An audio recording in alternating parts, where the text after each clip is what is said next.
Hello everyone, how are you all and welcome back to our indirect taxes revision series जहाँ पे आज हम revise करने वाले हैं सबसे important chapter of the syllabus which is input tax credit.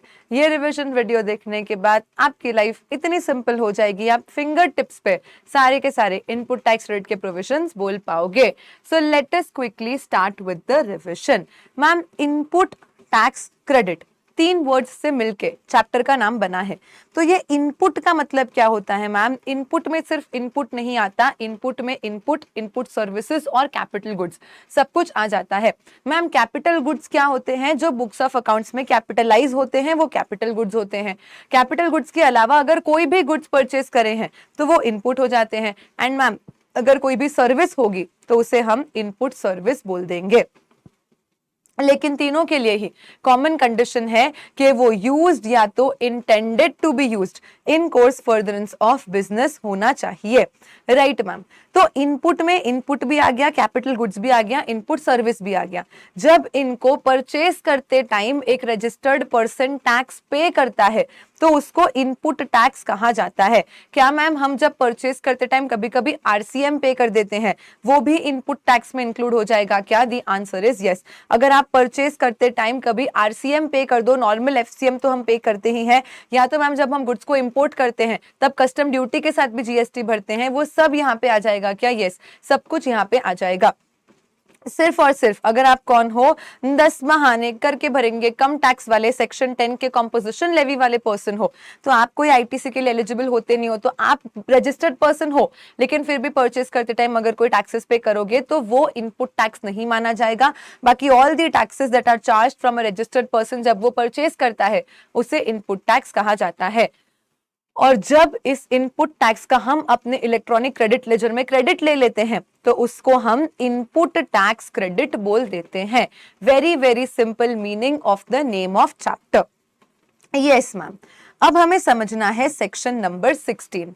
Ma'am देखो, 16 साल के होते ही घर वालों को लगता है अब हम स्वीट 16 हो गए, हम तो बड़े हो गए, लफड़ा वफड़ा ना चालू हो जाए, इसलिए घर वाले डाल देते हैं हमारे ऊपर कंडीशंस और रिस्ट्रिक्शंस। तो इसीलिए मैम आया सेक्शन 16। 16 साल के होते ही हम बात करेंगे of eligibility and conditions to claim ITC. Eligibility and conditions to claim ITC, CGST Act section number 16। दो चीज है मैम, एक एलिजिबिलिटी और एक कंडीशन। देखो यार, मान लो मुझे शादी करनी है, मैम हो तो गई, पहले की बात कर लेते हैं। मान लो एग्जाम्पल तो पहले से चलता आ रहा है ना, तो मैम मुझे शादी करनी थी, तो अभी पापा ने पूछा तेरे को कैसा लड़का चाहिए, मतलब मैम लड़का ही चाहिए, वो तो एक एलिजिबिलिटी क्राइटेरिया हो गया, लड़की नहीं चाहिए। ओ माय गॉड, मतलब मैम ये तो प्री रिक्विजिट हो गया। यस, उसको हम बोलेंगे एलिजिबिलिटी कि भाई जिंदा है और लड़का है, तो हम आगे कुछ और सोचेंगे कि पापा मुझे पढ़ा लिखा चाहिए, थोड़ा सा केयरिंग हो, लविंग हो, डिसेंट हो, एटसेट्रा एटसेट्रा मैम। यस, अभी हाइट पर पति मिल गया तो आई कैन से हाइट अच्छी हो। यस, सो मैम एलिजिबिलिटी की अगर हम लोग बात करें तो ये तो एकदम बेसिक है मैम कि आप एक रजिस्टर्ड पर्सन होने चाहिए और इन कोर्स फर्दरेंस ऑफ बिजनेस चीजों को परचेस करते होने चाहिए, तो फिर आईटीसी लेने के बारे में हम बाकी कंडीशंस के लिए सोचेंगे। आप जिंदा ही नहीं हो, आप लड़के ही नहीं हो, तो शादी की बात ही नहीं आती ना। तो मैम वैसे एलिजिबिलिटी आ जाती है सेक्शन 16(1) में, जो बोलती है कि भाई आईटीसी लेने के लिए पहले आप रजिस्टर्ड पर्सन होने चाहिए, तो आपके पास क्रेडिट लेजर होगा जिसमें आप आईटीसी ले पाओगे। एंड आईटीसी उन्हीं चीजों की मिलती है जो आपके बिजनेस पर्पसेस के लिए होता है परचेस।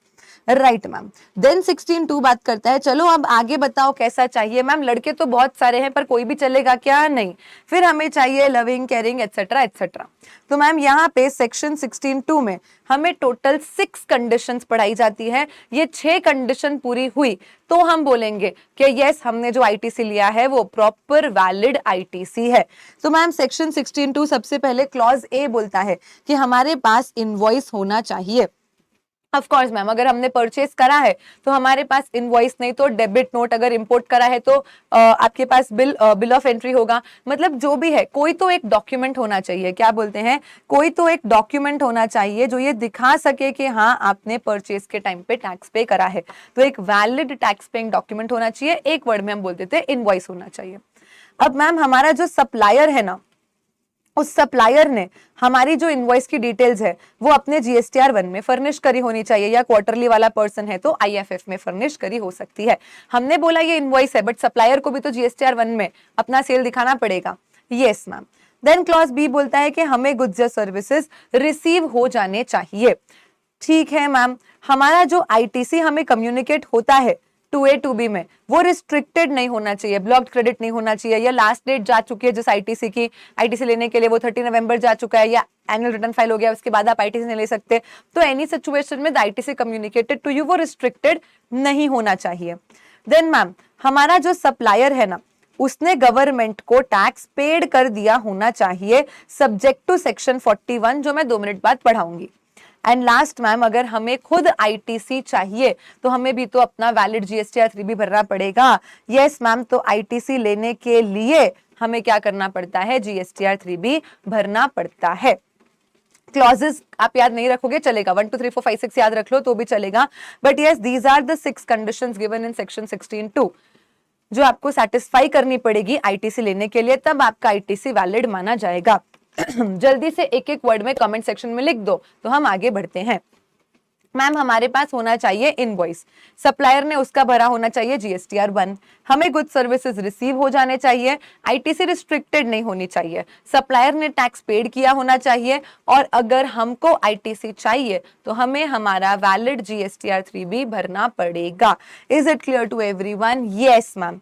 अब मैम रिसीव को लेके एक छोटा सा एक्सप्लेनेशन यहाँ पे गवर्नमेंट ने बताया कि भाई मान लो अगर हमें गुड्स टुकड़े टुकड़े में मिलते हैं तो नॉकडाउन सिचुएशंस में मिलते हैं, तो जैसे कि मैम हमने 100 चेयर्स का ऑर्डर एक साथ दिया था, बट फरवरी मंथ में 80 चेयर्स रिसीव हुई और मार्च में 20 रिसीव हुई, इनवॉइस पूरा सिंगल ही है, तो उस इनवॉइस का आईटीसी कब लूं मैम, 80% फेब में ले लूं? नहीं, जिस दिन आपको last lot last instalment receive हो जाएगा ना, उसी दिन आप पूरा आईटीसी लेने के लिए फिर एलिजिबल होगे। बराबर मैम। और दूसरा एक है bill to ship to model को लेके।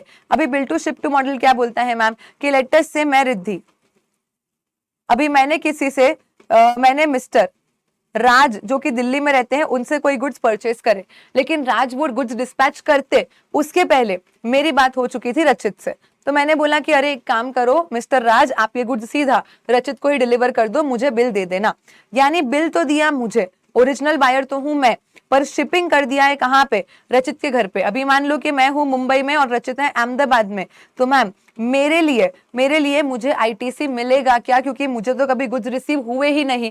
एक्चुअली गुड्स राज से मुझे मिलने थे, मैं रचित को भेजती, पर मैंने कहा क्यों फालतू डबल भाड़ा लगाना, मैंने सीधा डिलीवरी किसी और के यहाँ करवा दी। तो बिल तो है लेकिन मेरे पास, क्योंकि परचेस तो मैंने किया है, फिर मैंने आगे रचित को बेचा है, तो क्या मुझे आईटीसी मिलेगा, मुझे गुड्स तो रिसीव हुए ही नहीं। गवर्नमेंट ने बोला कोई बात नहीं, आपको आईटीसी मिल जाएगा, गुड्स आपको मिले या आपके कहने पे सप्लायर किसी और को डिलीवर करवा दे, डू नॉट वरी, हम ऐसा ही मानेंगे कि आपको गुड्स मिल गए हैं और आपको आईटीसी दे देंगे।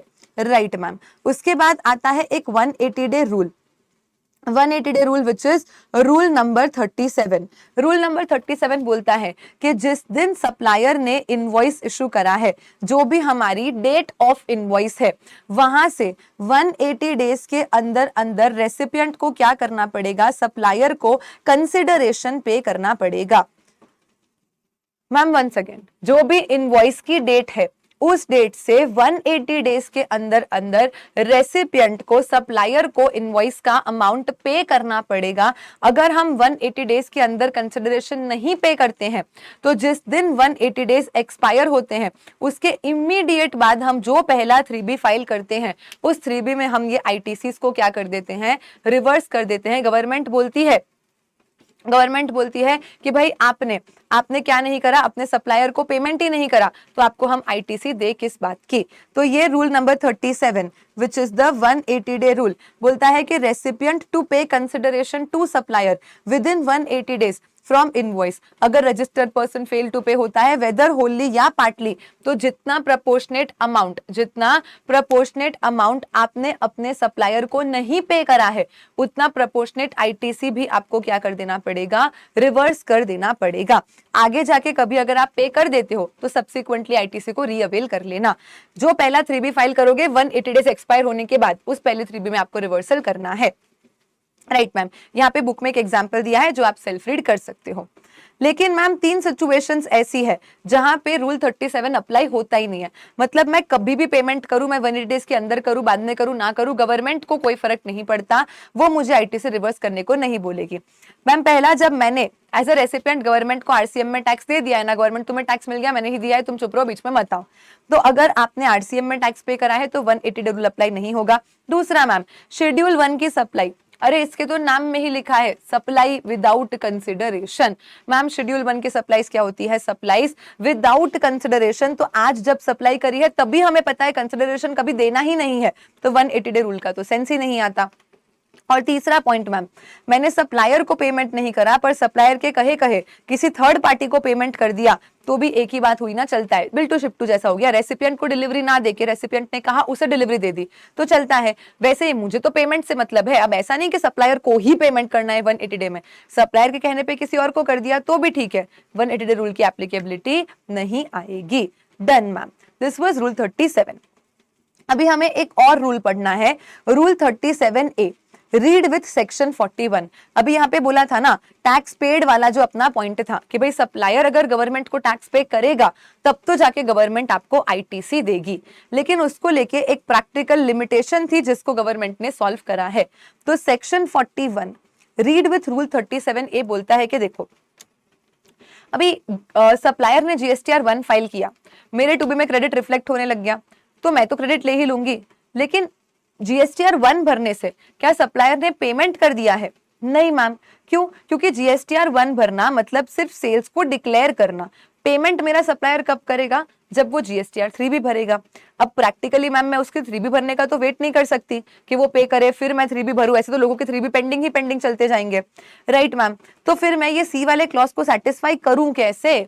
तो यहां गवर्नमेंट ने बोला, अच्छा सुनो, एक काम करो, जैसे ही तुम्हारा सप्लायर जीएसटीआर 1 भर दे, क्रेडिट तुम्हारे टूबी में रिफ्लेक्ट होने लग जाए, तुम सेल्फ असेसमेंट बेसिस पे उस क्रेडिट को ले लो, अपना रिटर्न फाइल कर दो, उसे हम बराबर सही प्रॉपर वैलिड ही मानेंगे, कोई प्रॉब्लम नहीं है। लेकिन साल खत्म होने के बाद 30 सितंबर तक चेक कर लेना कि भाई सप्लायर ने एक्चुअली 3B भर के पेमेंट कर दिया है ना। अगर उसने 30 सितंबर तक, मतलब जिस भी फाइनेंशियल ईयर की बात हो रही है, लेट्स से FY 23-24 में कोई आईटीसी मैंने लिया, तो सितंबर 2024 तक मैक्सिमम मेरे सप्लायर ने पेमेंट कर दिया है ना, तो ठीक है, मुझे कुछ करने की जरूरत नहीं है। लेकिन अगर 30 September after the end of financial year तक भी मेरा सप्लायर गवर्नमेंट को पेमेंट नहीं करता है, तो मुझे एज अ रेसिपिएंट 30 नवंबर तक, मतलब 2 महीने का टाइम दिया है गवर्नमेंट ने, सितंबर तक, 30 सितंबर तक आप वेट करोगे। एंड 30 सितंबर तक अगर आपका सप्लायर गवर्नमेंट को पेमेंट नहीं करता है 3B भर के, तो फिर आपके पास अक्टूबर नवंबर 2 महीने का टाइम है, 30 नवंबर तक फटाफट आईटीसी रिवर्स कर देना। क्यों? हमने आपको शुरू में दे दी थी ऐसा सोच के कि सप्लायर टैक्स भर देगा, लेकिन अभी सी क्लॉज सेटिस्फाई नहीं हो रहा क्योंकि इतना टाइम हो गया मैम, साल खत्म होने के बाद और 30 सितंबर भी आ गया, फिर भी सप्लायर टैक्स नहीं भर रहा, तो वी आर सॉरी बाबू, आपका सेक्शन 16(2)(c वायोलेट हो रहा है। तो आप क्या करो, फटाफट से आईटीसी को रिवर्स कर दो। अगर आप साल खत्म होने के बाद 30 नवंबर तक आईटीसी को रिवर्स कर देते हो तो आपको कोई इंटरेस्ट भरने की जरूरत नहीं पड़ेगी, चलेगा। लेकिन अगर आपने 30 नवंबर तक भी रिवर्सल नहीं करा तो फिर आपको क्या लग जाएगा, बाद में जब भी आप रिवर्स करोगे सेक्शन 50 के हिसाब से 18% पर एनम का इंटरेस्ट लग जाएगा। बोलो समझ आ रहा है क्या सबको? Yes ma'am. मैम आगे जाके कभी अगर हमारा मान लो कि सप्लायर की नियत जाग जाए, वो गवर्नमेंट को 3B भर के पेमेंट कर दे, तो क्या हम आईटीसी रीअवेल कर पाएंगे? बिल्कुल कर पाओगे, बट इंटरेस्ट का कुछ नहीं होता। B rule 37 B rule 37A, आपको आईटीसी भले दोबारा से वापस मिल जाए, but the interest gone is gone, interest कभी वापस नहीं मिलता है। बोलो यहां तक किसी को कोई प्रॉब्लम कि सब एकदम क्लियर? 2 मिनट में पूरी समरी बताती हूँ। मैम सेक्शन 16(1) ने बोला एलिजिबिलिटी, आप रजिस्टर्ड पर्सन होने चाहिए, इन कोर्स फर्दरेंस ऑफ बिजनेस आपकी परचेजेस होनी चाहिए, तो हम आपको इलेक्ट्रॉनिक क्रेडिट लेजर में आईटीसी दे देंगे। 16(2) ने बात करी कंडीशंस की। मैम सबसे पहले मेरे पास इनवॉइस होना चाहिए, मेरे सप्लायर ने इनवॉइस का डेटा जीएसटीआर 1 में फर्निश किया होना चाहिए, मुझे गुड सर्विसेज रिसीव हो जाना चाहिए, मेरा आईटीसी जो मुझे कम्युनिकेट हुआ है वो रिस्ट्रिक्टेड नहीं होना चाहिए, मेरे सप्लायर ने गवर्नमेंट को टैक्स पेड कर दिया होना चाहिए, एंड क्योंकि मुझे आईटीसी लेना है तो मुझे खुद भी अपना वैलिड जीएसटीआर 3 भी भरना पड़ेगा। अभी टैक्स पेड का ऐसा है मैम कि section 41 read with rule 37A ने बोला कि कोई प्रॉब्लम नहीं है, आप एक बार सेल्फ असेसमेंट बेसिस पे आईटीसी ले लो और साल खत्म होने के बाद 30 सितंबर तक वेट कर लो। अगर 30 सितंबर तक आपका सप्लायर टैक्स पे कर देता है तो आपने जो आईटीसी लिया उसके साथ कोई छेड़छाड़ नहीं करनी, okay proper valid perfect.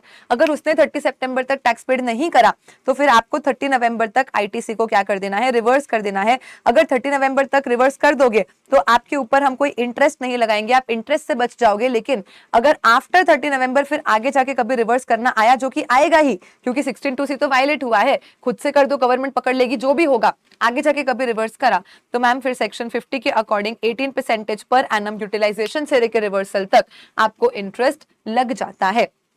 And then ma'am rule 37 जो कि 180 डे रूल है, ये ऐसा बोलता है कि जिस दिन सप्लायर ने इनवॉइस दिया वहां से 180 डेज के अंदर अंदर हमें क्या कर देना है, एज अ रेसिपिएंट कंसिडरेशन पे कर देना है। नहीं किया तो प्रोपोर्शनेट आईटीसी रिवर्स करनी पड़ेगी। हाउएवर मैम कब रिवर्स करनी पड़ेगी, जिस दिन 180 डेज एक्सपायर होंगे उसके इमीडिएट बाद जो पहला 3B फाइल करोगे उसमें आपको आईटीसी रिवर्स करनी पड़ेगी। लेकिन RCM supplies, third party payment और शेड्यूल 1 के सप्लाईज पे रूल 37 एप्लीकेबल नहीं होता है। ये लो मैम, पढ़ाया कितनी देर में, 15 मिनट में, रिवाइज करने में कितनी देर लगी, सिर्फ और सिर्फ 1 मिनट। ये तो हम रिविजन कर रहे हैं। Perfect ma'am. Then moving on to section 16(3). 16(3) क्या बोलता है मैम कि अगर आप कोई कैपिटल एसेट परचेज करते हो तो इनकम टैक्स एक्ट में, बुक्स की बात नहीं हो रही, इनकम टैक्स एक्ट में अगर आप उसका डेप्रिसिएशन लेते हो, लो हमें कोई प्रॉब्लम नहीं है। मान लो मैम असेट है 1 लाख की और उसके ऊपर जीएसटी है 18% का, तो मैम 1,18,000 मैंने टोटल मेरे सप्लायर को पे किया। गवर्नमेंट बोलती है कि आपका ये जो टैक्सेबल वैल्यू है ना 1 लाख का, आपका जो 1 लाख का टैक्सेबल वैल्यू है, इस पे आप डेप्रिसिएशन का बेनिफिट लो, हमें कोई प्रॉब्लम नहीं है। पर ये जो 18,000 का जीएसटी है ना, अगर इसको बुक्स में कैपिटलाइज करके इस पे डेप्रिसिएशन ले लिया तो फिर हम आईटीसी नहीं लेने देंगे। और अगर 18,000 का आईटीसी लेना है तो इनकम टैक्स एक्ट में सिर्फ टैक्सेबल वैल्यू का डेप्रिसिएशन लो, जीएसटी कंपोनेंट का डेप्रिसिएशन नहीं मिलेगा। यानी आपको जीएसटी वाले अमाउंट के लिए 2-2 लड्डू नहीं मिलेंगे। टैक्सेबल वैल्यू का तो क्रेडिट मिल नहीं रहा है, टैक्सेबल वैल्यू का आप आराम से डेप्रिसिएशन लो, बट जो जीएसटी अमाउंट है उस जीएसटी अमाउंट को या तो कैपिटलाइज करके इनकम टैक्स एक्ट में डेप्रिसिएशन ले लो या तो फिर जीएसटी एक्ट में उसका क्रेडिट ले लो। आप दोनों एक साथ नहीं ले सकते हो। बोलो आ रहा है क्या समझ में? Yes ma'am. देन उसके बाद हम बात करते हैं सेक्शन 16(4) की। अभी 16(4) बोल रहा है कि क्या आईटीसी लेने की कोई लास्ट डेट होती है? बिल्कुल ऐसा थोड़ी मैम कि 4 साल पुराना कोई बिल मिला, आज ऐसा दिल जगा तो चलो कि आज ही आईटीसी ले लेते हैं, ऐसा नहीं मैम। सेक्शन 16(4) बोलता है कि जिस भी फाइनेंशियल ईयर के पर्टेनिंग इनवॉइस है जिसके रिलेटेड आपको आईटीसी लेना है, वो साल खत्म होने के बाद 30 नवंबर या तो उस साल का जब भी आप एनुअल रिटर्न फाइल करोगे, whichever is earlier है, वहां तक आपको क्या कर लेना है, आईटीसी ले लेना है। मैम अगर यहां तक नहीं लिया तो आईटीसी लैप्स हो जाएगा, गया, फिर उसके बाद आप नहीं ले पाओगे। So the last date to avail ITC is 30 November after the end of financial year और actual date of filing annual return whichever is earlier। जिसके जो भी डाउट्स है आप होल्ड करेंगे, लेक्चर के एंड पे I will give you time, Telegram पे I will solve all the doubts. अभी हम सिर्फ रिविजन पे फोकस करेंगे, राइट मैम। मैम कभी कभी जब हम आरसीएम की सप्लाईज लेते हैं, जब एक अनरजिस्टर्ड पर्सन किसी रजिस्टर्ड पर्सन को ऐसी सप्लाईज कर दे जो आरसीएम में टैक्सेबल है, तो मैम ऐसे केस में ये जो रजिस्टर्ड पर्सन है ना, इसे सेल्फ इनवॉइसिंग करना पड़ता है, क्योंकि यूआरपी तो टैक्स इनवॉइस जनरेट कर नहीं सकता, बट टैक्स तो पेएबल है आरसीएम में, तो कोई तो डॉक्यूमेंट चाहिए टैक्स एविडेंस के लिए, तो आप क्या कर लेते हो, यहाँ पे सेल्फ इनवॉइस जनरेट कर लेते हो। तो मान लो मैम कि अगर मैंने सेल्फ इनवॉइस लेट जनरेट किया तो क्या मुझे उस इनवॉइस की डेट से ही ये वाले टाइम का बेनिफिट मिलेगा? The answer is yes. Example के साथ समझाती हूँ कि मान लो मैंने कोई गुड्स सर्विसेज रिसीव करे जो रिवर्स चार्ज में टैक्सेबल थे यूआरपी से, एंड मुझे ना आइडियली 29 मार्च 2024 तक उसका सेल्फ इनवॉइस जनरेट कर देना था। 30 डेज का टाइम होता है जिसके अंदर आपको सेल्फ इनवॉइस जनरेट कर लेना रहता है। तो मैम इसके हिसाब से तो हम क्या बोलेंगे कि ये FY 23-24 होता तो मैम 30 नवंबर 2024 या एनुअल रिटर्न का जो एक्चुअल डेट होता वो मेरा लास्ट डेट टू फाइल और last date to avail the ITC होता। लेकिन मैंने क्या किया मैम, 3 दिन लेट इनवॉइस जनरेट किया। मैंने 2 अप्रैल 2024 को, सॉरी 2 मार्च, हाँ बराबर है, 2 अप्रैल 2024 को मैम मैंने इनवॉइस जनरेट करा, खाली 2-3 दिन का गैप हो गया था। लेकिन मैम फाइनेंशियल ईयर बदल गया, ये तो FY 24-25 हो गया। तो अगर मैं actual date of self invoicing देखूं ना मैम, तो उसके हिसाब से तो अब मेरी last date to avail ITC 30 नवंबर 25 हो जाएगी या एनुअल रिटर्न की एक्चुअल डेट हो जाएगी, व्हिचएवर इज अर्लियर। तो मैम मेरे लेट सेल्फ इनवॉइस जनरेट करने से क्या मुझे लेट तक की डेट का बेनिफिट मिल जाएगा? दी आंसर इज यस, मिल जाएगा। देखो आप लेट सेल्फ इनवॉइस जनरेट करोगे ना तो उसका आपको अलग से इंटरेस्ट पेनल्टी लगेगा, उसका ध्यान रखेगा सेक्शन 122। सेक्शन 16(4) ने बोला भाई मुझे ये सब नहीं देखना है, मुझे सिंपली देखनी है इनवॉइस की डेट, और इनवॉइस की डेट से मैं डिसाइड कर लूं कि ITC लेने की लास्ट डेट क्या होगी। अब वो इनवॉइस टाइम पे जनरेट हुआ नहीं हुआ उसका अलग पेनल्टी अलग सेक्शन में, ऑफेंसेस एंड पेनल्टीज चैप्टर में सेक्शन 122 में अपन पढ़ते हैं। This is entire section 16(4). बोलो यहां तक किसी को कोई प्रॉब्लम है कि सब कुछ एकदम दिल आग आग बॉम्ब बॉम्ब चल रहा है? 16(1) ने बोला 2 एलिजिबिलिटी रजिस्टर्ड पर्सन और बिजनेस। 16(2) ने बोला 6 कंडीशन जो फुलफिल करनी है। रूल 37 देखा, 180 डे वाला, रूल 37A देखा, 30 सितंबर 30 नवंबर वाला। देन सेक्शन 16(3) ने बोला कि GST कंपोनेंट का या तो डेप्रिसिएशन ले लो या तो फिर क्या करो क्रेडिट ले लो, दोनों एक साथ नहीं मिलेगा। एंड 16(4) ने बोला कि क्रेडिट लेने की एक लास्ट डेट होती है, ऐसा नहीं कि कभी भी ले लोगे, तो साल खत्म होने के बाद 30 नवंबर या actual date of filing annual return whichever is earlier. लेकिन मैम अगर इनवॉइस लेट जनरेट किया तो भी वो लेट वाले डेट से देखने का, इनवॉइस लेट जनरेट करने की अलग पेनल्टी लगेगी, उससे ये सेक्शन में कोई इंपैक्ट नहीं आएगा। हाइला मैम रिवीजन में रिवीजन में रिवीजन, बोलो आ रहा है क्या समझ में? मैं आगे बढ़ू जल्दी से।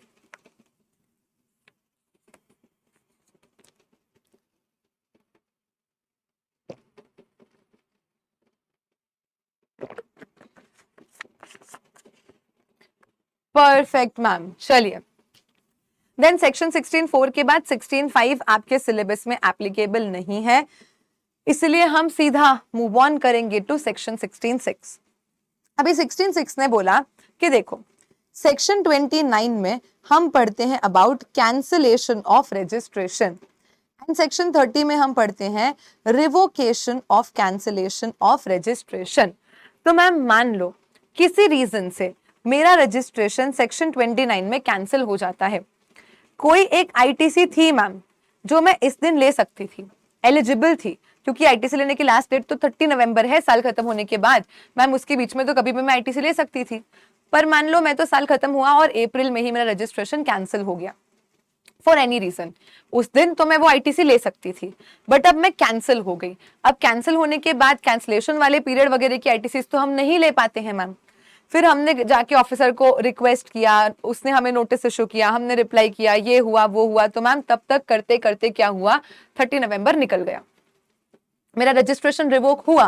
पर कब हुआ मैम? मेरी हैप्पी बर्थडे के दिन, दैट इज 20 दिसंबर को। अब क्या हुआ, मेरा रजिस्ट्रेशन रिवोक हुआ।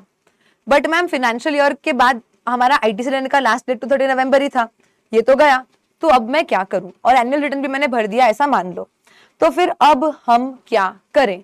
तो यहाँ पे गवर्नमेंट ने बोला कि देखो अगर तुम कैंसिल नहीं हुए होते तो प्रोबेबली तुम ITC ले लेते, पर तुम कैंसिल हो गए तो तुम नहीं ले पाए। इनफैक्ट कैंसिलेशन से रिवोकेशन के बीच के पीरियड के भी अपन बिल्स वगैरह वापस रिवाइज इनवॉइसेस इशू करते हैं तो उसके भी क्रेडिट्स अपन लेते ही है, बट कैंसल्ड थे उस पीरियड में तो आप क्रेडिट्स ले नहीं सकते।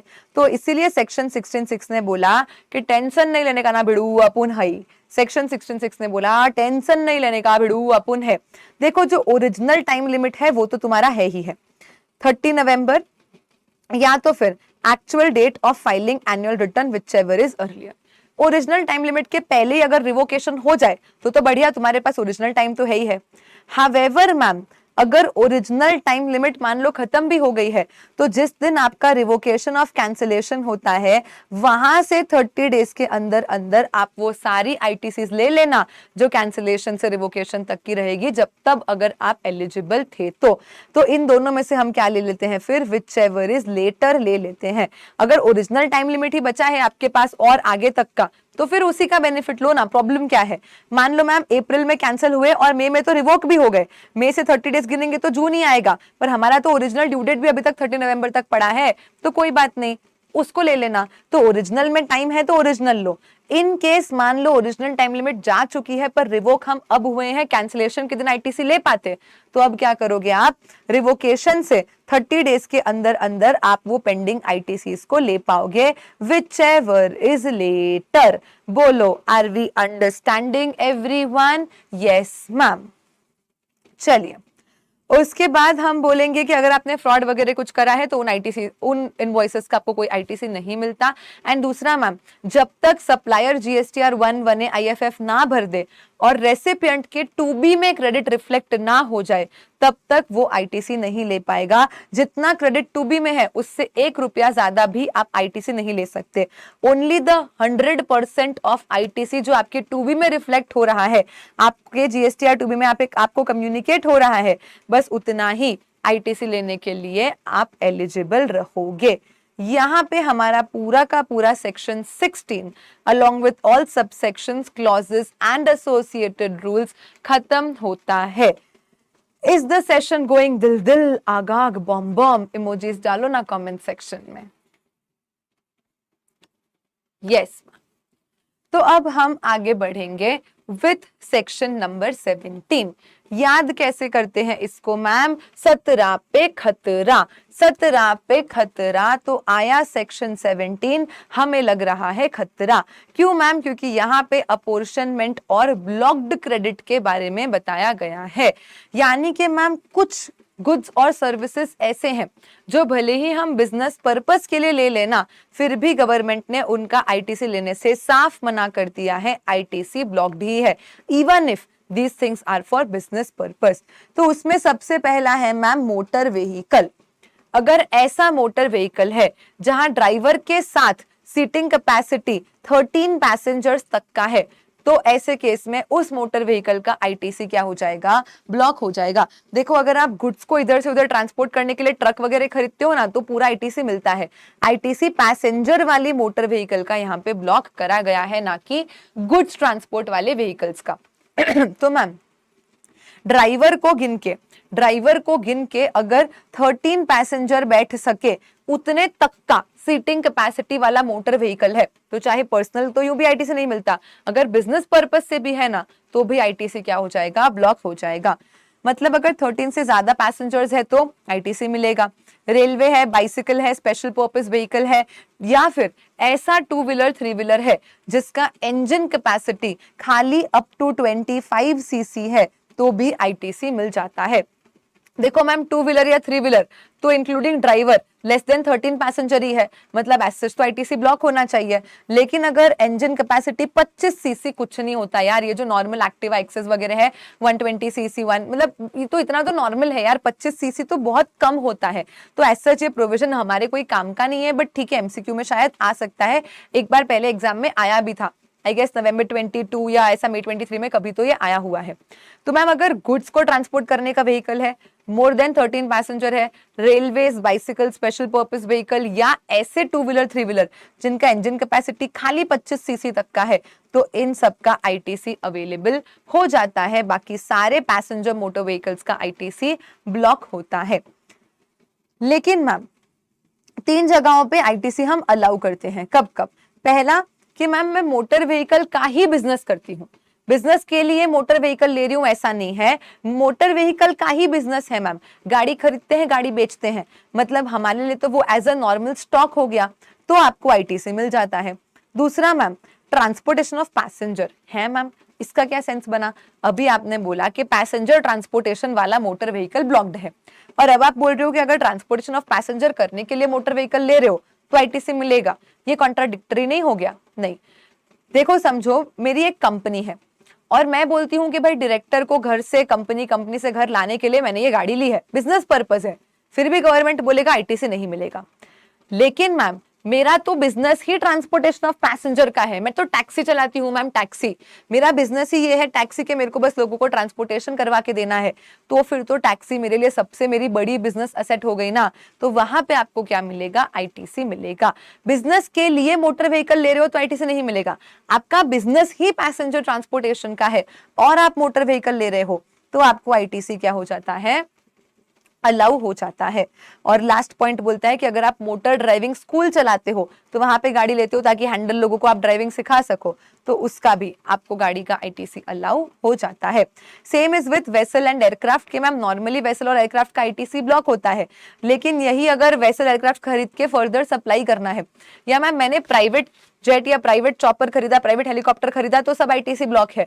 पर मैं तो खुद एयरलाइन कंपनी हूं मैम, मेरा तो बिजनेस ही है पैसेंजर्स को ट्रांसपोर्टेशन देना या गुड्स का ट्रांसपोर्टेशन करवाना या लोगों को ड्राइविंग या नेविगेटिंग फ्लाइंग सिखाना, फर्दर सप्लाई करना, तो आईटीसी क्या हो जाता है, अलाउड हो जाता है।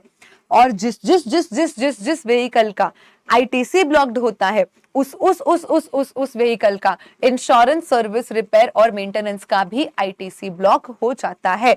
तो अगर मैम सेक्शन 17(5) के हिसाब से मेरे एयरक्राफ्ट, वेसल या मोटर व्हीकल का आईटीसी ब्लॉक्ड है, तो फिर मैं उस एयरक्राफ्ट, वेसल या मोटर व्हीकल का इंश्योरेंस, सर्विस, रिपेयर और मेंटेनेंस भी करवा लूं ना, तो उस बिल में भी जो जीएसटी लगेगा उसका भी क्रेडिट मेरा क्या हो जाएगा, ब्लॉक हो जाएगा।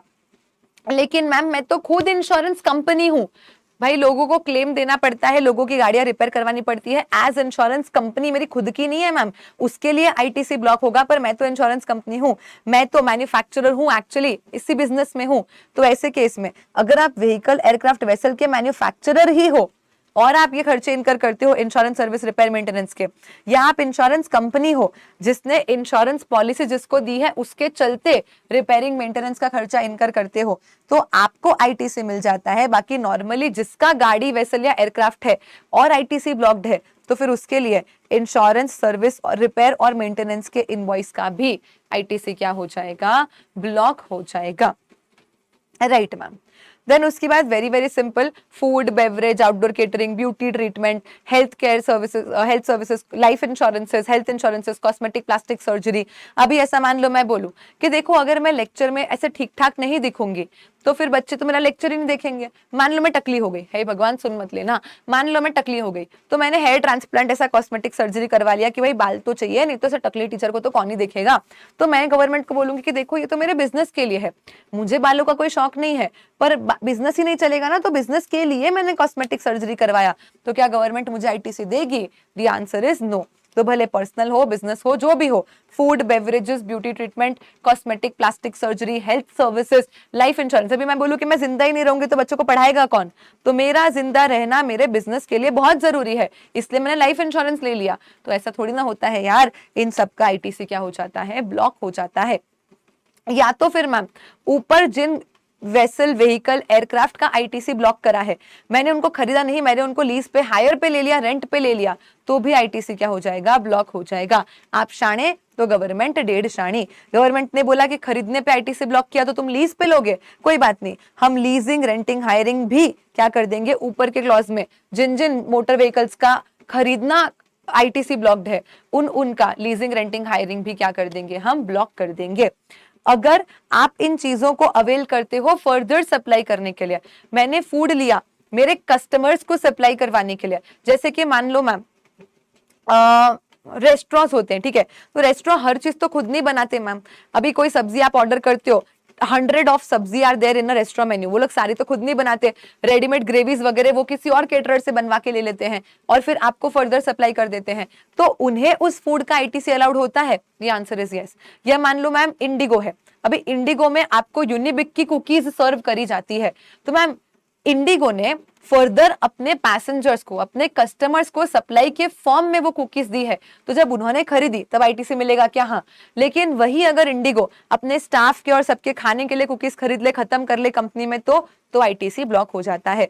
तो अगर आप as it is further supply करते हो या as a part of composite mix supply, अभी देखो इंडिगो का काम फूड सप्लाई करना नहीं है, पैसेंजर ट्रांसपोर्ट सर्विस देना है, बट उसके साथ कंपोजिट सप्लाई बना के उन्होंने फूड भी दे दिया तो चलेगा, उन्हें परचेस करते टाइम आईटीसी मिलेगा। लेकिन जिसने कंज्यूम कर लिया है, करवा लिया है, उसका आईटीसी क्या हो जाता है, ब्लॉक हो जाता है।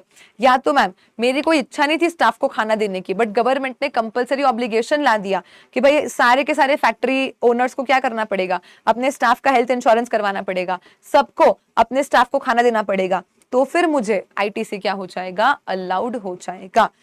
तो मैम अगर फर्दर सप्लाई करते हैं सेम कैटेगरी में या कंपोजिट मिक्स सप्लाई बना के, या तो फिर गवर्नमेंट का स्टैट ऑब्लिगेशन है इसीलिए हम इन चीजों को परचेस कर रहे हैं, तो आईटीसी अलाउड होता है। अदरवाइज हमारा आईटीसी क्या हो जाता है, ब्लॉक हो जाता है। उसके बाद मैम किसी क्लब, हेल्थ, फिटनेस सेंटर का मेंबरशिप लो, leave, travel concessions, travel benefits वगैरह, अगेन वही अगर गवर्नमेंट का ऑब्लिगेशन है तो अलग बात है, अदरवाइज आईटीसी ब्लॉक हो जाएगा। फिर मैम बात करते हैं कंस्ट्रक्शन और वर्क्स कॉन्ट्रैक्ट की।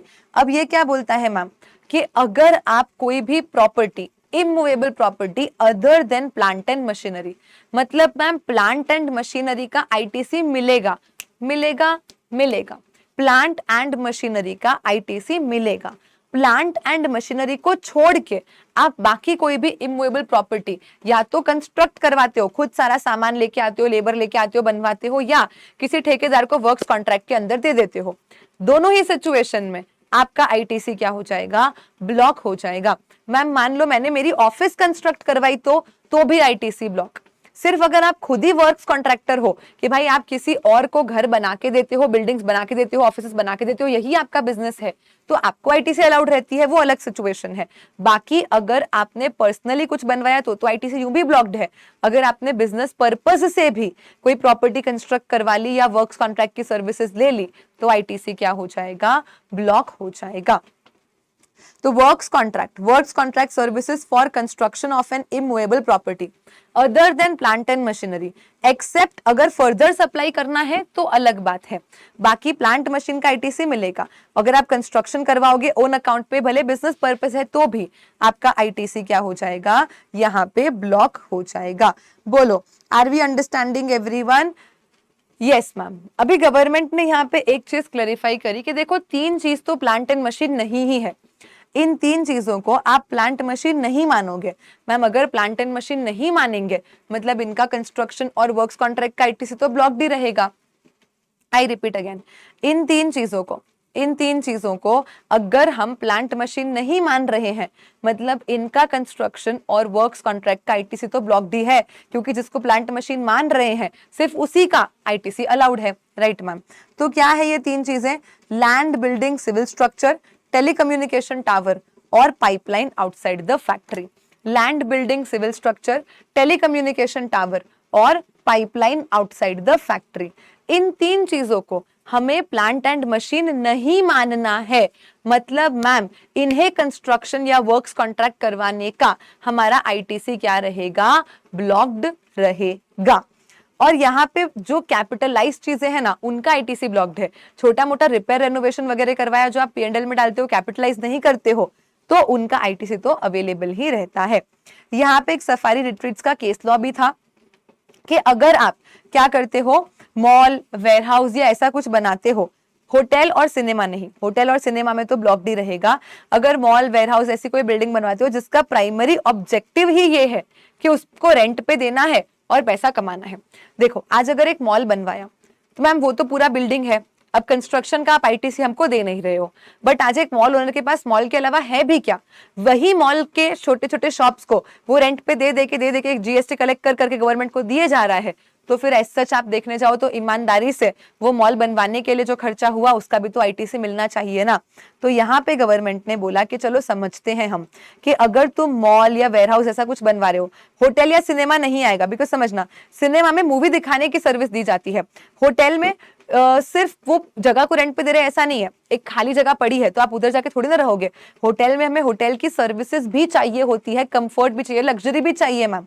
तो फिर वहां पे सिर्फ रेंटिंग ऑब्जेक्टिव नहीं है, अंडरस्टैंड। तो इनका तो कंस्ट्रक्शन ब्लॉक्ड ही होगा, लेकिन अगर मॉल, वेयरहाउस ऐसा कुछ बनाया जिसका प्राइमरी ऑब्जेक्टिव ही है कि रेंट पे दो, लीज पे दो, पैसा कमाओ, जीएसटी कमाओ, गवर्नमेंट को दो, तो फिर उनका कंस्ट्रक्शन करवाने का आईटीसी गवर्नमेंट ने क्या बोला, अलाउ कर देंगे। लेकिन ये आईटीसी सिर्फ कंस्ट्रक्शन के लिए अलाउ करा है, क्योंकि कंस्ट्रक्शन में the word used is plant और मशीन।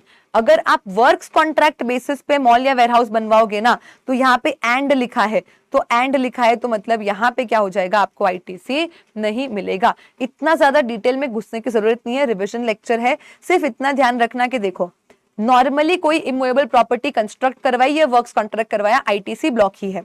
प्लांट एंड मशीन का आईटीसी अलाउड है, लेकिन land, building, civil structure, telecommunication tower और पाइपलाइन आउटसाइड द फैक्ट्री, इनको हम प्लांट मशीन नहीं मानते, मतलब इनका आईटीसी ब्लॉक ही होता है।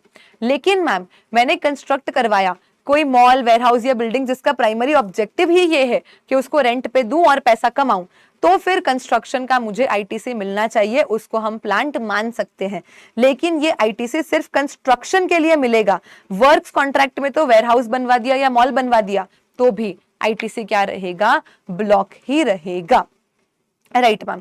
उसके अलावा कॉम्पोजिशन पर्सन को कोई आईटीसी नहीं मिलता है, एनआरटीपी को कोई आईटीसी नहीं मिलता, एक्सेप्ट फॉर जब खाली वो गुड्स इंपोर्ट करता है ना, तो कस्टम ड्यूटी के साथ जो पे करता है उसका आईटीसी मिल जाता है। बाकी तो डोमेस्टिकली कुछ भी परचेस करे या सर्विसेज भी इंपोर्ट करे, आरसीएम भरे, इवन किसी का आईटीसी नहीं मिलता है। सिर्फ गुड्स इंपोर्ट करने पे कस्टम ड्यूटी के साथ जो भरा है ना, उसका आईटीसी एनआरटीपी को मिलता है। बाकी कॉम्पोजिशन पर्सन, एनआरटीपी पर्सन, या पर्सनल कंजम्पशन के लिए कुछ लिया, या आपने फ्रॉड करा और सेक्शन 74 में कोई टैक्स पे करा अप टू FY 23-24, क्योंकि अब उसके आगे से 74A सेक्शन आ चुका है, तो इन किसी भी चीजों का आपको आईटीसी नहीं मिलता।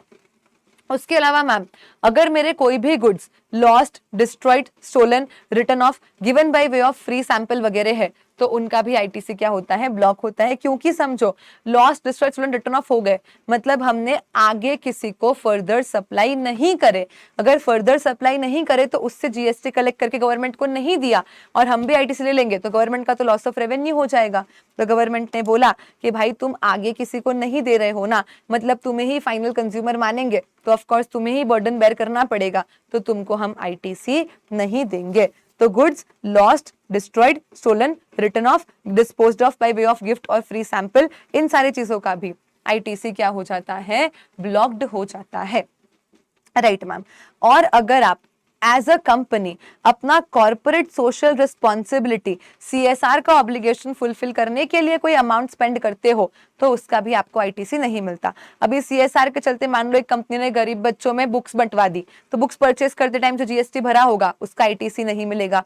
या मान लो कोई छोटा मोटा कि एक पार्क था, तो पार्क में CSR के चलते ना लोगों के बैठने के लिए बेंचेस रखवा दिए, ऐसे छोटा मोटा जिम इक्विपमेंट रखवा दिया, तो उन सबके खर्चे पे जीएसटी तो लगा ही होगा, पर आईटीसी किसी का भी नहीं मिलेगा। गवर्नमेंट बोल रही है तुम तो दान करने ही निकले हो, कॉर्पोरेट सोशल रिस्पॉन्सिबिलिटी ही कर रहे हो, उसका आईटीसी लेके क्या ही कर लोगे। तो मैम ये जो A to I वाले क्लॉजेज है, इन सब का आईटीसी जीएसटी में क्या हो जाता है, ब्लॉक हो जाता है। देखो ये सब तो सिंपल है, फ्रॉड करोगे तो कहां से आईटीसी मिलेगा, goods lost, student return of है तो आप फाइनल कंज्यूमर हो, सीएसआर में दान ही करने चले हो तो आईटीसी लेके करोगे क्या। बाकी पर्सनल, एनआरटीपी और कॉम्पोजिशन, इनको तो यू भी आईटीसी नहीं मिलता। उसके अलावा एक याद रखना है, क्या मैम सिर्फ कंस्ट्रक्शन वर्क्स कॉन्ट्रैक्ट याद रखना है, और ये फूड ब्यूटी ट्रीटमेंट वाला वैसे भी याद रह जाता है। एंड एक ध्यान रखना है मोटर व्हीकल और उसके रिलेटेड उसका इंश्योरेंस, सर्विस, रिपेयर और मेंटेनेंस। बोलो सेक्शन 17(5) ब्लॉक्ड क्रेडिट सबको एकदम एकदम परफेक्टली क्लियर है क्या? Is everyone with me? Drop some dil dil, aag aag, bomb bomb, fire fire emojis in the comment section quickly. Come to section number 18. Come to section number 18 which talks about special circumstances. ये क्या बोलता है ma'am कि पहले मैं थी एक कॉम्पोजिशन पर्सन, यानी मुझे तो कोई आईटीसी नहीं मिलता था। अब मैं क्या करी मैम, मैं शिफ्ट हो गई टू अ रेगुलर पर्सन। साल के बीच में कभी भी आप कॉम्पोजिशन से रेगुलर बन सकते हो। तो मैम जो भी हमारे पास इनपुट और कैपिटल गुड्स पड़े होते हैं उनका हमें आईटीसी मिलता है। इनपुट सर्विस का हमें कोई आईटीसी नहीं मिलता। जिस दिन आप शिफ्ट हुए उस दिन से 30 दिन के अंदर अंदर आपको अप्लाई करना होता है और आप क्या कर सकते हो, आईटीसी ले सकते हो। बराबर है मैम। लेकिन इनपुट का तो बहुत इजी होगा कि एक साल में जितने भी परचेजेस मैंने गुड्स के करे होंगे कैपिटल गुड्स और इनपुट, सर्विस का कुछ नहीं, सर्विस तो कंज्यूम होके खत्म हो जाती है।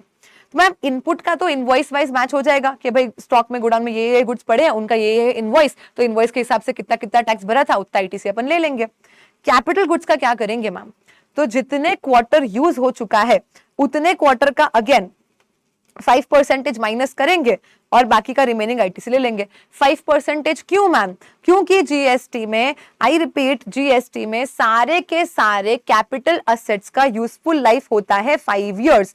5 इयर्स मतलब मैम 5 साल में होते हैं 60 मंथ्स, और अगर हम क्वार्टर की बात करें तो 1 साल में 4 क्वार्टर, तो 5 साल में 20 क्वार्टर्स होते हैं। तो अगर मेरा टोटल आईटीसी 100 है और 20 क्वार्टर्स में अपोर्शन करना है तो पर क्वार्टर तो 5% का ही आईटीसी अपोर्शन होगा ना। ओ यस मैम, तो मैं बोलूंगी कि भाई एज अ कंपोजिशन पर्सन मैं जितने क्वार्टर थी उतने क्वार्टर का मैं क्या कर लूंगी, टैक्स पेड के टाइम से उतने क्वार्टर का मैं 5% आईटीसी रिवर्स कर लूंगी, और जो मेरे पास अब बच गया है वो मैं रेगुलर पे शिफ्ट होते टाइम अवेल कर लूंगी। ठीक है मैम, अगर आईटीसी का अमाउंट 2 लाख से ज्यादा है तो सीएसईएमआई का सर्टिफिकेट लगेगा, और 1 साल से पुराना आईटीसी आप नहीं ले पाओगे, इनपुट सर्विस का आईटीसी आप नहीं ले पाओगे। मैम मैं रेगुलर थी, मतलब मेरे पास तो बहुत सारा आईटीसी है, अब मुझे शिफ्ट होना है कॉम्पोजिशन पे, तो जिस दिन शिफ्ट हुए वहां से 60 डेज के अंदर अंदर आपको आईटीसी रिवर्स करना पड़ेगा। अगेन मैम इनपुट का तो बिल से मैच कर लेंगे ना, जितना जितना आईटीसी लिया होगा उतना उतना रिवर्स करना पड़ेगा। और कैपिटल गुड्स के लिए क्या करेंगे मैम, टोटल लाइफ होती है महीने में कितनी मैम, 60 मंथ की। टोटल यूजफुल लाइफ जीएसटी में 5 इयर्स यानी के 60 मंथ्स की होती है ना। तो हम बोलेंगे कि भाई जिस दिन भी ये असेट खरीदा है उस दिन से कितने महीने आप कंपोजिशन थे, सॉरी कितने महीने आप रेगुलर थे, उतने महीने छोड़ो, अब बचा है कितने महीने मैम 60 में से। मान लो कि असेट परचेस करे को 4 महीने हो चुके हैं, तो 60 - 4 करेंगे तो अभी भी 56 मंथ्स बचे हैं हमारे पास। वो 56 मंथ्स का एक साथ प्रोपोर्शनेटली पूरा आईटीसी, 1 लाख का आईटीसी है तो 1 लाख अपॉन 56 मल्टीप्लाई बाय 60, एक साथ वन शॉट पूरा रिवर्स कर देंगे, क्योंकि अब हम कंपोजिशन पर्सन बन रहे हैं तो हम कोई आईटीसी लेने के लिए एलिजिबल आगे नहीं रहेंगे। तो मैम जब हम कॉम्पो से रेगुलर में आ रहे हैं ना, तो अवेल करते टाइम तो आपने बोला कि 5% का क्वार्टर रिडक्शन करना है, परफेक्ट, पर जब हम रेगुलर से कॉम्पो में जा रहे हैं तब रिवर्स करते टाइम हमें 60 मंथ का प्रोपोर्शनेट रिवर्सल करना है। यस मैम, अगर हमारे गुड्स मैम पहले एग्जेम्प्ट थे, नोटिफिकेशन से गवर्नमेंट ने टैक्सेबल बना दिया, या हमारे गुड्स पहले टैक्सेबल थे, नोटिफिकेशन से गवर्नमेंट ने एग्जेम्प्ट बना दिया, तो अगेन इनपुट सर्विस का तो कुछ नहीं होता, इनपुट और कैपिटल गुड्स का वही होता है, सेम टू सेम। जो कॉम्पो से रेगुलर या रेगुलर से कॉम्पो पे शिफ्ट होने पे ट्रीटमेंट बताया वही सेम टू सेम, एग्जेम्प्ट से टैक्सेबल और टैक्सेबल से एग्जेम्प्ट पे शिफ्ट अप्लाई हो जाता है। मैम वेरी वेरी कंफ्यूजिंग हो रहा है, वेरी वेरी कंफ्यूजिंग हो रहा है, तो एक सिंपल सी टेक्निक बताती हूं। हर जगह पे जहां पे भी चेंज इन यूसेज की बात आती है, हर जगह पे जहां पे भी चेंज इन यूसेज की बात आती है, और अगर आपको आईटीसी अवेल करना पड़ रहा है, कब कब अवेल करना पड़ सकता है मैम, जब जब हम पहले एग्जेम्प्ट में थे और अब टैक्सेबल में आ रहे हैं, या हम पहले कॉम्पो में थे हम अब रेगुलर में आ रहे हैं, तो आपको अपनी ली हुई आईटीसी में से 5% का गवर्नमेंट क्वार्टर रिडक्शन करवाएगी। और जहां जहां पे आपको आईटीसी को रिवर्स करना है, कब कब मैम, जब आप रेगुलर से कॉम्पो या आप टैक्सेबल से एग्जेम्प्ट में जा रहे हो, यूसेजेस चेंज कर रहे हो, ऐसी सिचुएशन में मैम जब आईटीसी रिवर्स करने की बात आती है तो 60 मंथ में से कितने मंथ बचे हैं, 60 मंथ में से हम बोलेंगे कि कितने मंथ बचे हैं, उतने मंथ्स का आपको क्या कर देना है मैम, एक साथ 60 करके प्रोपोर्शनेट रिवर्सल कर देना है। ये वेरी वेरी सिंपल टेक्निक आपको बचा लेगी। अवेल करना है तो 5% क्वार्टर रिडक्शन पर रिवर्स करना है तो एक एक महीने का हिसाब लेके गवर्नमेंट आपसे पैसा लेगी, इसलिए 60 मंथ का प्रोपोर्शनेट कैलकुलेशन गवर्नमेंट ने यहाँ पे करवा दिया है। दिस इज सेक्शन 18, मतलब ये सेक्शन 18 अपना स्टार्ट हो चुका है, इसमें और भी स्पेशल सर्कमस्टेंसेस है, बट सबसे पहला ये है जहां पे रेगुलर से कॉम्पो, कॉम्पो से रेगुलर, एग्जेम्प्ट से टैक्सेबल, टैक्सेबल से एग्जेम्प्ट पे आप शिफ्ट होते हो। आईटीसी अगर अवेल करना है तो 5% का क्वार्टर रिडक्शन करेंगे, आईटीसी अगर रिवर्स करना है तो 60 मंथ का प्रोपोर्शनेट कैलकुलेशन करेंगे। बोलो, is it done, clear and understood to everyone? क्या मैं आगे बढ़ जाऊं? Yes ma'am. अब हम बात करते हैं कि हमने जीएसटी में पहली बार रजिस्ट्रेशन लिया। मैम यूसेज चेंज नहीं किया, टैक्सेबल से एग्जेम्प्ट, एग्जेम्प्ट से टैक्सेबल शिफ्ट हो रहे हैं, ऐसा कुछ नहीं है मैम। हम तो अनरजिस्टर्ड थे और अब हम रजिस्टर्ड बन रहे हैं। हम मैम अनरजिस्टर्ड पर्सन से अब क्या बन रहे हैं? रजिस्टर्ड पर्सन बन रहे हैं। तो ऐसे केस में सिर्फ और सिर्फ 1 साल वाले, हाँ 1 साल से पुराने नहीं, 1 साल के अंदर अंदर वाले जितने भी इनपुट के इनवॉइसेस होंगे उनका आपको आईटीसी मिल जाएगा। ना कैपिटल गुड्स का मिलेगा और ना इनपुट सर्विसेज का मिलेगा। जो भी आपकी इफेक्टिव डेट ऑफ रजिस्ट्रेशन रहेगी उसके एक दिन पहले रात तक आपके पास जो भी इनपुट्स होंगे उन सबका आपको प्रपोर्शनेट क्या कर देंगे? आईटीसी दे देंगे। वो भी 1 साल से पुराने होंगे तो आईटीसी नहीं मिलेगा।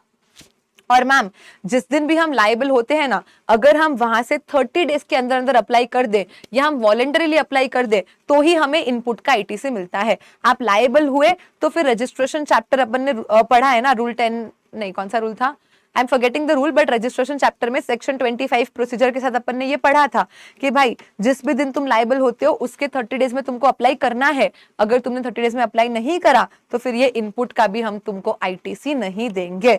So only and only in case of voluntary, या तो फिर जिस दिन आप लायबल हुए वहां से 30 डेज में अप्लाई कर दिया तो जितने भी इनपुट्स आपके पास है वो भी 1 साल के अंदर अंदर वाले, ना कैपिटल गुड्स ना इनपुट सर्विसेज, उन सब का आपको क्या मिल जाएगा? मस्त फुल आईटीसी मिल जाएगा।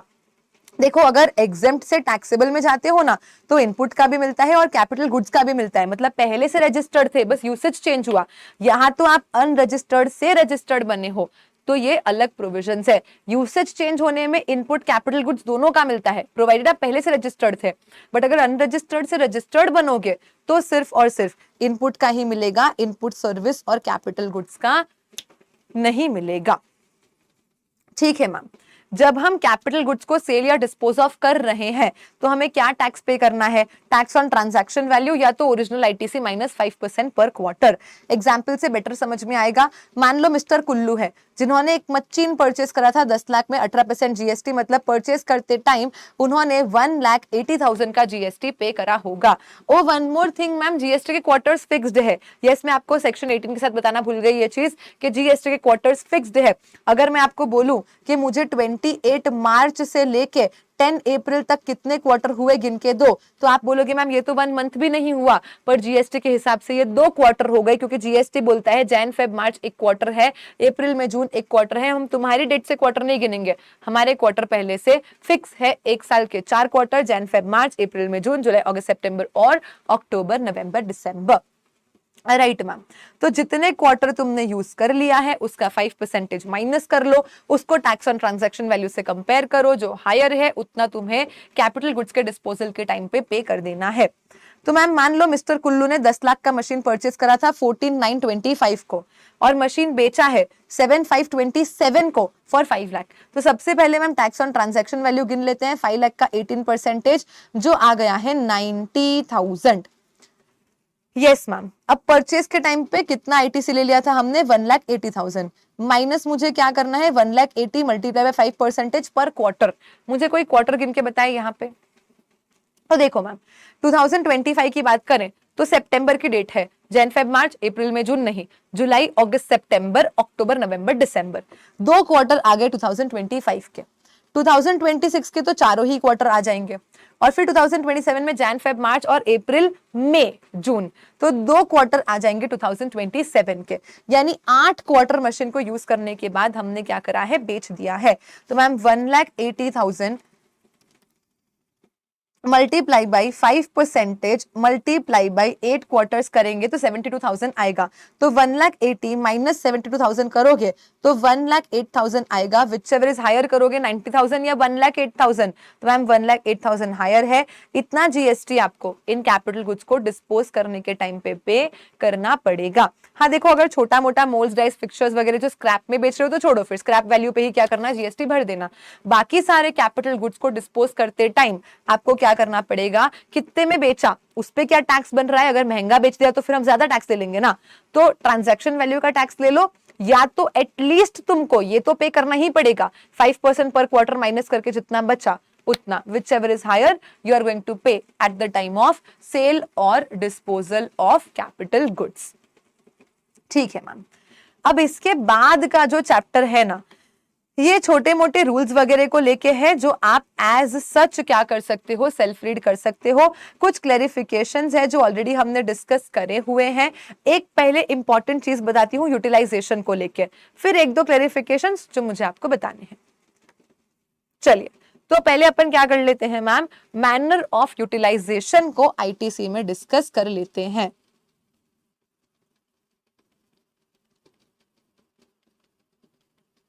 मैनर ऑफ यूटिलाइजेशन क्या बोलता है मैम, मैनर ऑफ यूटिलाइजेशन बोलता है कि अगर मेरे पास आईजीएसटी का क्रेडिट पड़ा है, चलो कम हियर, क्या समझा रहे हो मैम, मैं आपको समझा रही हूं manner of utilization. Manner of utilization बोलता है कि अगर मेरे पास आईजीएसटी का क्रेडिट पड़ा है तो सबसे पहले मैं उसको यूज करूंगी आईजीएसटी का ही पेमेंट करने के लिए।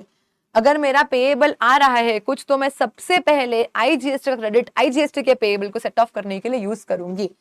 फिर अगर मेरे पास और आईजीएसटी बचा है तो सी या एस या यूटी में से जिसको मेरी जैसे जरूरत है, सी एस में से जिसको मेरी जैसे जरूरत है, वैसे मैं एनी मैनर एनी प्रपोर्शन में क्या कर दूंगी, उनकी हेल्प कर दूंगी। एक बार आपका आईजीएसटी का क्रेडिट बैलेंस अगर फुल्ली एग्जॉस्ट हो जाता है, एक बार आईजीएसटी का क्रेडिट बैलेंस अगर फुल्ली एग्जॉस्ट हो जाता है तो ही आप सीजीएसटी और एसजीएसटी के पास जाओगे। पहले हम जाएंगे सीजीएसटी के पास। सीजीएसटी सीधी सी बात है मैम खुद की हेल्प करेगा, और मान लो ऊपर आई में कम पड़ गया था तो फिर अब वो क्या कर सकता है, आई की भी हेल्प अपनी खुद की हेल्प करने के बाद कर सकता है। इसका काम हो जाए फिर हम जाएंगे, ये फुल्ली एग्जॉस्ट हो ऐसा जरूरी नहीं है, इसमें बैलेंस बच सकता है, लेकिन फिर हम इसके बाद कहां जाएंगे, एसजीएसटी के पास जाएंगे।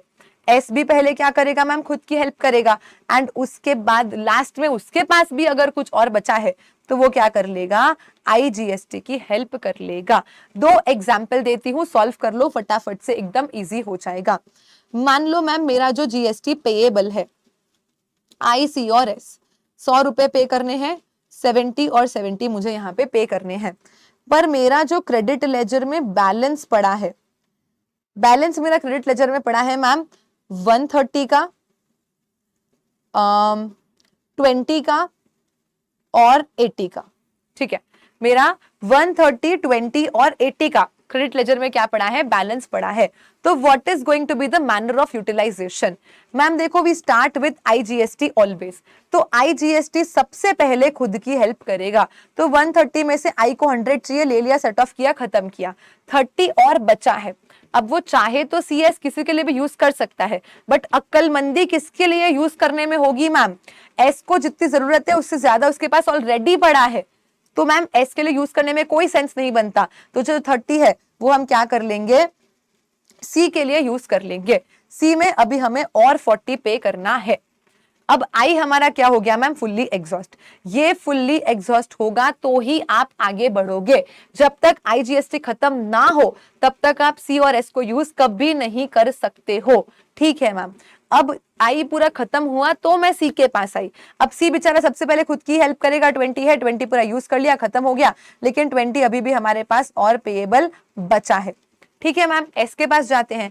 एस को पे करना है सिर्फ 70, उसके पास तो 80 है, तो उसने क्या करा, अपना खुद का 70 क्या कर लिया मैम, यूज कर लिया, एंड वो फ्री हो गया। उसके पास यहाँ पे बैलेंस बच गया है 10 का, तो मैम सी के लिए यूज करवा दो ना, सी में तो 20 अभी भी पे करना आ रहा है।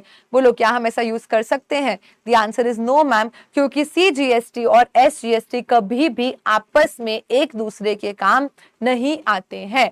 सीजीएसटी और एसजीएसटी कभी भी आपस में एक दूसरे के काम नहीं आते हैं, बैलेंसेस हो तो भी सेट ऑफ नहीं कर सकते। बस आईजीएसटी ही है जो सबकी हेल्प करता है, और सब आईजीएसटी की हेल्प करते हैं, राइट मैम। तो आईजीएसटी सबसे पहले आई के लिए यूज होगा, फिर सीएस में से जिसको जरूरत है उसके लिए आप यूज कर लो। एक बार आपका आईजीएसटी फुल्ली एग्जॉस्ट हो जाए, वेरी इंपॉर्टेंट, तो आप सी के पास जाओगे, वो सी और बचा तो आई के लिए यूज कर लेंगे। उसके बाद एस के पास जाएंगे, एस के लिए, और बचा तो आई के लिए यूज हो जाएगा। सी और एस कभी आपस में एक दूसरे के लिए यूज नहीं होते। और मैम कभी ऐसी नौबत आ गई है कि एसजीएसटी को आई के लिए यूज करना पड़ रहा है, मतलब समझ जाना बाकी सारे बैलेंसेस खत्म, क्योंकि आई का बैलेंस होता तो वो पहले खुद के लिए यूज करता ना। अगर सी का भी बैलेंस होता तो हम इस स्टेज पे सी के लिए यूज करके आई के लिए यूज कर लेते। अब एस में आ गए हैं आई का यूज करने के लिए, मतलब मैम आई और सी हमारा पूरा खत्म, वाइप ऑफ हो चुका है। तब जाके अब हम लास्ट ऑप्शन है ये कि एस को हम आई के लिए यूज कर रहे हैं। This is the manner of utilization under ITC. Is it absolutely clear to everyone? ये जो बड़े कंपल्सरी क्वेश्चन आते हैं उसमें आपको ये मैनर ऑफ यूटिलाइजेशन काम आएगा as an adjustment to get the final GST payable. Done it is, बोलो yes ma'am. Perfect ma'am, perfect. चलिए, तो उसके बाद ये जो रूल 41 है, रूल 42 है, आप एज सच तो सेल्फ रीड कर सकते हो। मैनर ऑफ यूटिलाइजेशन यहाँ पे जो लिखा है वही मैंने आपको चार्ट के थ्रू पूरा समझा दिया। 86 से 86B भी कोई इतना ज्यादा एग्जाम पॉइंट ऑफ व्यू से इंपॉर्टेंट या रेलेवेंट नहीं है। फिर भी अगर किसी को बहुत इच्छा है तो पुराना भी आईटीसी का रिविजन वीडियो है यूट्यूब पे, आप जाके देख सकते हो, उसमें मैंने करवाया था। बट आप अगर सेल्फ रीड भी कर लोगे तो आपका काम हो जाएगा। ठीक है मैम, आ जाओ इस पे जो इंपॉर्टेंट है, क्योंकि अमेंडमेंट है मैम। ग्रीन कलर का दिखा मतलब अमेंडमेंट बोले तो important. This is with respect to ex works contract.